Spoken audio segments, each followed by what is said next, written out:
तो hello friends, it's Waseem sir here और आज हम लोग सीखने वाले हैं OR subject that is operation research. उसमें हमारे असाइनमेंट के प्रॉब्लम्स चालू थे, है ना। तो उसमें हम लोगों ने लास्ट लेक्चर में हंगेरियन मेथड्स के प्रॉब्लम देखे, उसके बाद डायगोनल रूल वाला प्रॉब्लम देखा। आज हम लोग देखने वाले हैं मैक्सिमाइजेशन का प्रॉब्लम, है ना। मिनिमाइजेशन के प्रॉब्लम थे लास्ट जो भी दो हम लोगों ने देखे। अभी हम लोग जो देखने वाले हैं मैक्सिमाइजेशन का प्रॉब्लम देखने वाले हैं, हंगेरियन मेथड से सॉल्व करेंगे, है ना। तो देखो, मैक्सिमाइजेशन का प्रॉब्लम आता है तो क्या चेंजेस होते हैं वो हम लोग देखेंगे। तो जैसे कि बोर्ड पे आपको एक टेबल ड्रॉ किया हुआ नजर आ रहा है, ये प्रॉब्लम है और प्रॉब्लम का स्टेटमेंट मैं यहाँ पे पढ़ता हूँ। स्क्रीन पे भी आपको स्टेटमेंट दिख रहा है, आप लोग भी साथ में पढ़ लीजिए स्टेटमेंट। देखो स्टेटमेंट में क्या बोल रहा है, 5 different machines can do any of the 5 required jobs with different profit resulting from each assignment as shown in adjoining table, है ना। Find the maximum profit possible through optimal assignment. Maximum profit मतलब maximisation का problem है, maximum profit हम लोग को निकालना है। नंबर ऑफ जॉब्स है, नंबर ऑफ मशीन है, 5 जॉब्स 5 मशीन है। तो जॉब्स के हिसाब से मशीन को क्या करना है, असाइन करना है हम लोग, है ना। तो सब में फर्स्ट है कि मैक्सिमाइजेशन का प्रॉब्लम है तो फर्स्ट स्टेप देखो, फर्स्ट स्टेप क्या होता है वही वहां पे मेन डिफरेंस है। फर्स्ट स्टेप का ही डिफरेंस है, बाकी सारा का सारा प्रोसीजर सेम रहेगा। देखो तो सब में पहले क्या करना है हम लोग को, इस मैक्सिमाइजेशन के प्रॉब्लम को पहले मिनिमाइजेशन में कन्वर्ट करना है, फिर उसको एज इट इज अपना जो प्रोसीजर है उसी तरह से सॉल्व करना है।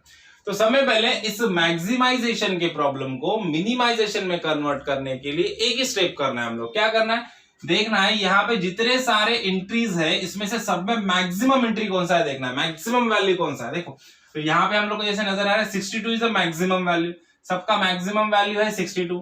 तो क्या करना है, हर एक वैल्यू को क्या करना है 62 से सब्सट्रैक्ट करना है और जो आंसर आएगा वो नेक्स्ट टेबल में लिखना है ना। 62 माइनस 30 कितना आ गया 32, 62 माइनस 37 आ गया 25, 62 माइनस 40 आ गया 22, 62 माइनस 28 आ गया 34, 62 माइनस 40 आ गया 22। इसी तरह से सारे के सारे वैल्यूज को 62 से सब्सट्रैक्ट करते जाना है।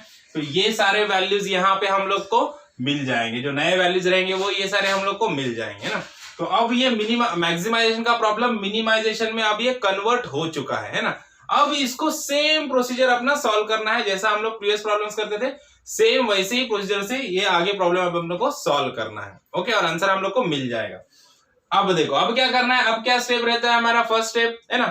प्रॉब्लम तो बैलेंस है, 5 रो है 5 कॉलम है, बैलेंस प्रॉब्लम है, कोई टेंशन नहीं है। अब आगे बढ़ना है, फर्स्ट स्टेप क्या करते हैं, फेज 1 का फर्स्ट स्टेप क्या रहता है हमारा, row reduction and column reduction. तो सब में पहले रो रिडक्शन करते हैं। तो रो रिडक्शन के लिए क्या करेंगे हम लोग, minimum value of row select करेंगे। सब में मिनिमम वैल्यू यहाँ पे क्या है 22 है, तो यहाँ पे 22 लिख दो। यहाँ पे मिनिमम वैल्यू कितना है, यहाँ पे भी 22 है। अब देखो यहाँ पे मिनिमम वैल्यू इधर भी 22 है, अरे वाह इधर भी 22 ही दिख रहा है, इधर भी 22 है। ओके, और यहाँ पे मिनिमम वैल्यू है 0। ओके, तो अब क्या करना है, ये जो मिनिमम वैल्यूज हम लोगों ने निकाले हैं ये वैल्यूज को क्या करना है, हर एक रो से क्या करना होता है, सब्सट्रैक्ट करना होता है। जैसे कि देखो 32 में से 22 चला गया तो कितना बचा, 32 में से 22 गया 10 बच गया, यहाँ पे 10 लिख दो, है ना। अब उसके बाद देखो 25 में से 22 गया तो कितना बचा, 3 बच गया, है ना। उसके बाद देखो 22 में से 22 गया 0, 34 में से 22 चला गया तो कितना बचेगा, 12 बचेगा, है ना। उसके बाद देखो 22 में से 22 गया अगेन 0। ओके, सेम वे अब सेकंड रो के लिए करना है। यहाँ पे देखो 22 में से 22 गया 0, है ना। नेक्स्ट वैल्यू है 38 में से 22 चला गया तो कितना बच जाएगा 16, है ना। 16 है ना, बराबर है ना, 16। अब उसके बाद देखो 35 में से 22 चला गया तो कितना बचेगा देखो 10 और 3 32, 32 में से 22 गया तो 10 बचेगा और ऊपर का 3 मतलब 13 आ गया यहाँ पे, है ना। उसके बाद देखो 41 में से 22 चला गया तो कितना बचेगा 19 बचेगा, है ना, बराबर 19 ही बचेगा। नेक्स्ट 26 में से 22 चला गया तो कितना बचेगा 14, है ना। अब उसके बाद देखो 22 अगेन थर्ड रो में भी 22 है मिनिमम वैल्यू, तो 22 में से 22 गया 0, है ना। 30 में से 22 गया 8 बच गया, है ना। 29 में से 22 चला गया तो 7 बच गया। 32 में से 22 गया तो 10 बच गया। 27 में से 22 चला गया तो कितना बचा है 5 बचा है ना। अब फोर्थ रो के लिए देखो, सब में पहला वैल्यू है 37 में से 22 गया तो 15 बचेगा, है ना। 24 में से 22 2, 22 में से 22 0, 26 में से 22 गया 4 और यहाँ पे भी 4, 26 में से 22 गया। अब ये लास्ट में तो 0 है, देखो सारे वैल्यू में से 0 को माइनस करेंगे तो आंसर वही आएगा, है ना। तो यहाँ पे आंसर वही रहेंगे, सेम वैल्यूज लिख दो, है ना, 0, 21, 28 और 23, है ना। तो इस तरह से हम लोगों ने कॉलम रिडक्शन भी कर दिया। देखो यहाँ पे हम लोगों ने रो रिडक्शन कर दिया, है ना। तो रो रिडक्शन हो गया तो हम लोग को नए वैल्यूज मिल गए। अब क्या करना है, अब कॉलम रिडक्शन करना। तो कॉलम रिडक्शन के लिए क्या करना है, हम लोग को हर एक कॉलम की जो मिनिमम वैल्यू है उसको यहाँ पे लिखना है और उसको इसमें से सब्सट्रैक्ट करना है। तो यहाँ पे सब में मिनिमम वैल्यू है 0, यहाँ पे भी देखो मिनिमम वैल्यू 0 है, यहाँ पे मिनिमम वैल्यू 0 है, यहाँ पे 0 नहीं, यहाँ पे मिनिमम वैल्यू 4 है और यहाँ पे मिनिमम वैल्यू 0 है ना। देखो तो 1, 2, 3 और 5th कॉलम, है ना। तो ए बी सी और ई में मिनिमम वैल्यू 0 है, लेकिन डी में मिनिमम वैल्यू 4 है। तो ये 4 रो में तो कुछ फर्क नहीं पड़ेगा, लेकिन जहां पे 4 है वैल्यू, यहाँ पे वैल्यूज चेंज हो जाएंगे, है ना। तो देखो अब क्या करेंगे, यहाँ के वैल्यूज चेंज हो जाएंगे तो हम लोग क्या करते हैं, इसी टेबल में इसको कन्वर्ट कर देते हैं। तो यहाँ पे देखो ये बाकी के वैल्यूज तो सेम रहेंगे, 0, 10 - 0 10, 0 - 0 10, 0 - 0 10, 15 - 0 15, 33 - 0 33, उस तरह से 3 - 0 3, 16 - 0 16, 8 - 0 8, 2 - 0 2, 0 - 0 0, 0 - 0 0, 13 - 0 13, 17 - 0 7, 0 - 0 7, 21 - 0 21। ओके, अब ये 4 के लिए देखते हैं। देखो 12 में से 4 चला गया तो कितना बचा, यहाँ पे 8 बच जाएगा, है ना। उसी तरह से 19 में से 4 चला गया तो यहाँ पे 15 बच जाएगा, 10 में से 4 गया तो 6 बच गया, 4 में से 4 चला गया 0, 28 में से 4 चला गया तो यहाँ पे 24 बचेगा। ओके, अब ये 0 में से 0 गया 0, 14 में से 0 गया 14, 5 में से 0 गया 5, 4 में से 0 गया 4, 23 में से 0 गया 23, है ना। तो इस तरह से यहाँ पे इसी टेबल में हम लोग ने कॉलम रिडक्शन भी कर दिया। तो अब यहाँ पे हम लोग को रो रिडक्शन भी हो गया, कॉलम रिडक्शन भी हो गया। यहाँ पे ये हम लोग को नया टेबल मिल चुका है। अब फेज 2 में जाना है। फेज 2 में फर्स्ट स्टेप क्या होती है, स्कैनिंग, है ना, रो स्कैनिंग एंड कॉलम स्कैनिंग। सब में पहले हम लोग रो स्कैनिंग करते हैं और रो स्कैनिंग में भी सब में पहले हम लोग फर्स्ट रो से स्टार्ट करेंगे। तो क्या प्रोसीजर होता है, हम लोग देखते हैं कि फर्स्ट रो में सिंगल 0 है क्या, है ना। फर्स्ट रो में 0 है लेकिन 2 0 है, अगर 2 0 है तो हम लोग असाइन करेंगे क्या, नहीं करेंगे, है ना। तो इसको स्किप करो, नेक्स्ट रो पे जाओ। अब सेकंड रो में देखो यहाँ पे एक 0 है, सिंगल 0 है तो इसको असाइन करेंगे, है ना। हो गया। अब थर्ड रो पे जाते हैं। थर्ड रो में देखो, थर्ड रो में कोई 0 है क्या, हाँ एक 0 था लेकिन वो कैंसिल हो गया, तो बाकी कोई 0 है क्या, नहीं है, तो इसको स्किप करो। फिर फोर्थ रो में जाओ। फोर्थ रो में देखो यहाँ पे 0 है लेकिन 2 0 है, अगर 2 0 है तब भी हम लोग असाइन नहीं कर पाते हैं ना। तो 2 0 है तो यहाँ पे भी असाइन नहीं कर सकते। आगे जाओ, लास्ट रो में देखो, लास्ट रो में यहाँ पे एक 0 है तो इसको हम लोग असाइन कर सकते हैं। अगर सिंगल 0 रहेगा तभी हम लोग असाइन कर सकते हैं, एक से ज्यादा 0 रहेंगे तब भी असाइन नहीं कर सकते, या फिर 0 नहीं रहेगा तब भी नहीं असाइन कर सकते, है ना। तो इसको असाइन किया तो यहाँ पे हमारा क्या आ जाएगा, वर्टिकल लाइन आ जाएगी, सारा का सारा कॉलम कैंसिल हो गया। अब क्या करना है, अब कॉलम असाइनिंग पे जाना है ना, कॉलम स्कैनिंग पे जाना है। तो कॉलम स्कैनिंग करने के लिए नंबर 1 कॉलम कैंसिल है, नंबर 2 कॉलम भी कैंसिल है, तो नंबर 3 पे जाओ।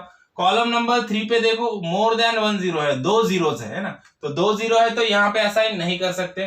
तो फोर्थ कॉलम पे जाओ। फोर्थ कॉलम में यहाँ पे देखो, यहाँ पे सिंगल 0 है ना, यहाँ पे सिंगल 0 है, मतलब इसको असाइन हम लोग कर सकते हैं। तो इसको यहाँ पे असाइन कर दो। जैसे असाइन करेंगे, देखो कॉलम में जब हम लोग असाइन करते हैं तो हॉरिजॉन्टल लाइन बनाते हैं हम लोग, है ना। उसके बाद लास्ट कॉलम देखो, लास्ट कॉलम में यहाँ पे भी एक सिंगल 0 है तो यहाँ पे भी इसको असाइन कर दो, है ना। जब भी हम लोग इसको असाइन करते हैं, जब भी कॉलम में हम लोग असाइन करते हैं तो क्या करते हैं हम लोग, हॉरिजॉन्टल लाइन बनाते हैं, है ना। अब क्या करना है, सारे के सारे असाइन हो गए, कॉलम स्कैनिंग हो गया, रो स्कैनिंग हो गया। तो अब चेक फॉर ऑप्टिमैलिटी। ऑप्टिमैलिटी के लिए हम लोग को चेक करना है, क्या कंडीशन होता है ऑप्टिमैलिटी का। ऑप्टिमैलिटी का कंडीशन सिंपल है कि जितने नंबर ऑफ रोज है उतने नंबर ऑफ सेल्स असाइन होने चाहिए, है ना। नंबर ऑफ रोज है 5, है ना, और number of assign columns cells कितने हैं, देखो बॉक्स कितने हैं गिनो, 1 2 3 4 ही है ना। तो मतलब 5 इज नॉट इक्वल्स टू 4, मतलब number of rows are not equals to assign cells. तो यहाँ पे हमारा ऑप्टिमल हुआ क्या, सोल्यूशन नहीं हुआ, तो फर्दर आगे हम लोग को कैलकुलेट करना पड़ेगा, है ना। तो नेक्स्ट इटरेशन पे यहाँ पे जाना पड़ेगा। तो देखो नेक्स्ट इटरेशन पे जाने के लिए क्या करना पड़ेगा, सब में पहले नया टेबल बना लो। अब देखो नेक्स्ट टेबल बन चुका है हमारा, नेक्स्ट टेबल बन चुका है। तो अब हम लोग को क्या करना है, नेक्स्ट इटरेशन पे जाना है। तो उसके लिए क्या करना है हम लोग को, सब में पहले देखना है कि जो जो वैल्यूज कैंसिल हो चुके हैं हॉरिजॉन्टल और वर्टिकल लाइन से, उनसे जो बचे हुए वैल्यू है ना, जैसे कि 21, 24, 23, 5, 4, 15, 6, 7 और 13, ये वैल्यूज में मोर देन 1 जीरो वैल्यूज है क्या? मोर देन 1 वैल्यू जीरो तो है ही नहीं, तो अपने को डायगोनल रूल पे नहीं जाना है, नॉर्मल प्रोसीजर करना है। तो फिर देखना है ये जो बचे हुए वैल्यू है इसमें सब में मिनिमम वैल्यू कौन सा है? मिनिमम वैल्यू है 4, है ना। तो अब ये 4 को क्या करना है, अब अपने को देखना है कि जो हॉरिजॉन्टल और वर्टिकल लाइन से के इंटरसेक्शन पॉइंट कहां पे, ये और ये 4 इंटरसेक्शन पॉइंट है ना। तो ये एक है, ये एक इंटरसेक्शन है, यहाँ पे एक इंटरसेक्शन है और यहाँ पे एक इंटरसेक्शन है ना। तो जहां जहां पे इंटरसेक्शन पॉइंट है, तो इंटरसेक्शन के जो भी वैल्यूज है उसमें ये 4 को क्या करना है, ऐड करना है। तो यहाँ पे वैल्यू है 10, तो 10 प्लस 4 क्या हो गया, 14। यहाँ पे देखो 3 प्लस 4 क्या हो जाएगा, 7, है ना। यहाँ पे देखो 15 प्लस 4 क्या हो जाएगा, 19। इस तरह से 2 प्लस 4 क्या हो गया, 6, है ना। तो ये वैल्यूज आ गए हम लोग पास अभी। अब क्या करना है, जो बचे हुए वैल्यू है जैसे कि 13, 15, 4, 7, 6, 5 और 21, 24 और 23, इन वैल्यूज में से क्या करना है, 4 को सब्सट्रैक्ट करना है ना। जैसे 13 है यहाँ पे, अभी 13 में से 4 चला गया है ना। तो देखो 13 में से 4 गया तो कितने बचेगा, 9, है ना। 15 में से 4 गया 11, 4 में से 4 गया 0, 7 में से 4 गया 3, 6 में से 4 गया 2, 5 में से 4 गया 1। उसी तरह से 21 में से 4 चला गया तो 17, 24 में से 4 गया 20, 23 में से 4 गया तो 19, है ना। तो ये वैल्यू आ गई। अब जो बाकी के वैल्यू है उनको एज इट इज लिख देना है ना। जैसे कि ये 0, 8 और 0 है यहाँ पे, तो यहाँ पे लिख दो 0, 8 एंड 0, है ना। और यहाँ पे देखो 0 और 16 है, तो यहाँ पे 0 और 16 लिख दो, है ना। उस तरह से 0, 8 है तो यहाँ पे 0, 8 लिख दो। यहाँ पे क्या है 33 और 0 है, इसको लिख दो। यहाँ पे देखो 0, 0 एंड 4, बाकी सारे वैल्यू एज इट इज आ गए। सारा का सारा टेबल अपना कंप्लीट हो गया। अब टेबल कंप्लीट होने के बाद क्या करना है, वापस से वही प्रोसीजर हमारा रो स्कैनिंग और कॉलम स्कैनिंग हम लोग को करना है ना। तो समय पहले करते हैं रो स्कैनिंग। रो स्कैनिंग में फर्स्ट रो को स्कैन करो। फर्स्ट रो में देखो यहाँ पे भी 0, यहाँ पे 2 0 है तो छोड़ दो, है ना, स्किप कर दो। यहाँ पे भी देखो रो में, सेकंड रो में भी 2 0 है, इसको भी स्किप कर दो। थर्ड रो में देखो, थर्ड रो में 1 0 है तो इसको असाइन करो। जब भी रो असाइन होता है तो वर्टिकल लाइन बनाना है। अब फोर्थ रो में देखो, फोर्थ रो में भी 2 0 है, मोर देन 1 0 है तो इसको स्किप कर दो, ये रो को नहीं असाइन करना है। उसके बाद लास्ट रो में देखो, लास्ट रो में यहाँ पे 1 0 है तो इसको असाइन कर दो। असाइन किया तो वर्टिकल लाइन बन जाएगी, राइट है। अब देखो, अब क्या करना है, रो स्कैनिंग किया हम लोगों ने, फिर भी बहुत सारे 0 बाकी है, तो अब कॉलम स्कैनिंग पे जाना है। तो कॉलम नंबर 1 कैंसिल हो गया, कॉलम नंबर 2 भी कैंसिल हो गया। कॉलम नंबर 3 पे देखो, कॉलम नंबर 3 में देखो यहाँ पे मोर देन 1 जीरोस है, 2 0 है तो इसको नहीं कर सकते, असाइन छोड़ दो। नेक्स्ट कॉलम पे जाओ, यहाँ पे देखो, यहाँ पे 1 0 है ना, तो यहाँ पे 1 0 है तो इसको हम लोग असाइन कर सकते हैं ना। तो जब भी हम लोग कॉलम असाइन करते हैं तो तब क्या करते हैं हम लोग, जब भी कॉलम असाइन करते हैं तो हॉरिजॉन्टल लाइन बनाते हैं, है ना। अब उसके बाद देखो लास्ट वाला कॉलम देखो, लास्ट वाले कॉलम में भी यहाँ पे 2 0 है तो यहाँ पे हम लोग असाइन नहीं कर सकते, है ना। अब हम लोग को देखना है, देखो जितने सारे वैल्यूज कैंसिल हो गए हॉरिजॉन्टल और वर्टिकल लाइन से, जो बचे हुए वैल्यू है उसमें देखो 1 2 3 3 0 है ना, मतलब मोर देन 1 0 बचे हैं। मोर देन 1 0 बचा है मतलब क्या करना है अपने को, डायगोनल रूल अप्लाई करना है। क्या करना है, डायगोनल रूल को अप्लाई करना है। तो डायगोनल रूल को अप्लाई करेंगे यहाँ पे हम लोग, है ना। तो डायगोनल रूल को अप्लाई करने के लिए क्या करना होता है अपने को, पहले रो नंबर 1 देखो, रो नंबर 1 में 2 0 है ना। तो 2 0 में से कोई भी एक 0 को हम लोग को असाइन करना है। उसके बाद सेकंड 0 को क्या करेंगे हम लोग, उस तरह से डायगोनली लेंगे, है ना, डायगोनली सेकंड 0 को असाइन करेंगे ना। तो सब में पहले फर्स्ट यहाँ पे ये वाले 0 को मैं असाइन कर देता हूँ। यहाँ पे 2 0, दोनों में से किसी को भी कर सकते हैं आप लोग। मैं इसको असाइन कर देता हूँ, इसको मैं असाइन कर दूंगा। तो रो स्कैनिंग से कर रहे हैं हम लोग, तो फर्स्ट रो के 0 को असाइन किया, तो रो के 0 को असाइन करते हैं तो वर्टिकल लाइन जाती है ना। तो अब ये कैंसिल हो गया। तो अब देखो सेकंड रो में देखो, है ना, अब देखो सेकंड रो में, यहाँ पे सेकंड रो में तो एक ही 0 बचा है ना। तो एक 0 बचा है तो कोई टेंशन ही नहीं है ना, डायगोनल वायगोनल देखने की जरूरत है क्या, नहीं है ना। तो सेकंड रो में एक ही 0 बचा है तो इसको डायरेक्टली इसको असाइन कर दो, है ना। ये जब रो से असाइन किया है तो वर्टिकल लाइन जाएंगी यहाँ पे भी, है ना। तो चलो इस तरह से सारा का सारा जीरोस अपने चले गए। अब कोई 0 बचा क्या, नहीं बचा, है ना। तो अब क्या करना है, अब वापस ऑप्टिमैलिटी के लिए, कंडीशन के लिए चेक करना है। तो ऑप्टिमैलिटी कंडीशन क्या होती है, देखो नंबर ऑफ रोज कितने हैं, नंबर ऑफ रोज है हमारे 5, है ना। तो अब नंबर ऑफ असाइन सेल भी 5 होना चाहिए तो ऑप्टिमलिटी रीच होगा, है ना। तो अब असाइन सेल देखो, बॉक्सेस गिनो कितने हो गए, 1 2 3 4 5 हो चुके हैं, मतलब हमारा कंडीशन ऑफ ऑप्टिमलिटी रीच कर चुके हैं हम लोग, है ना। कंडीशन ऑफ ऑप्टिमलिटी रीच हो गया तो क्या करना है अभी, अब डायरेक्ट मेन सॉल्यूशन निकालना है हम लोग को, है ना। मैक्सिमम प्रॉफिट के लिए हम लोग सॉल्व कर रहे हैं, तो मैक्सिमम प्रॉफिट कितना होगा वो हम लोग को निकालना है।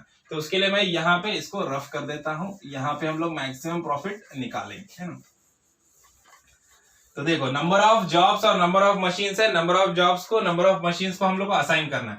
नंबर ऑफ जॉब्स कौन से 1 2 3 4 और 5, है ना, ये नंबर ऑफ जॉब्स है। तो नंबर 1 जॉब को कौन से मशीन को असाइन करना है, मशीन सी को असाइन करना है, तो यहाँ पे सी लिख दो, है ना।